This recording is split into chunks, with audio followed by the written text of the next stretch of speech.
intelligence. So, you mentioned there they are holding the rotation of the presidency this month, and so they wasted no time putting on this this Security Council meeting. And I spoke to the Foreign Secretary, Mr. Cleverly, just before the meeting started, and I started off by asking him what was the point of this meeting? What was he hoping to achieve with it?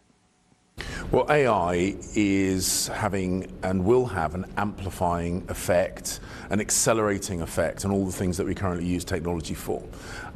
And that can be used for good, for medical research, for research on climate change, on analysing big data sets.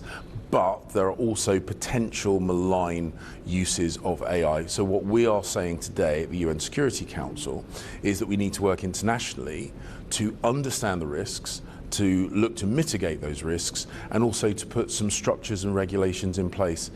That can only be done internationally. That's why we're discussing this. Give me an example of what you think is malign.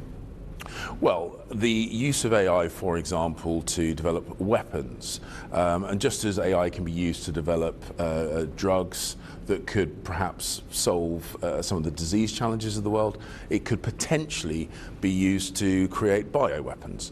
So that's the kind of thing that we need to do, harvest the positives and protect ourselves internationally from some of the Are there any negatives. countries that you're particularly concerned about in terms of their development of AI? Well, I think one of the things we have to understand is that it wouldn't just be state actors that could potentially use AI for negative or malign purposes.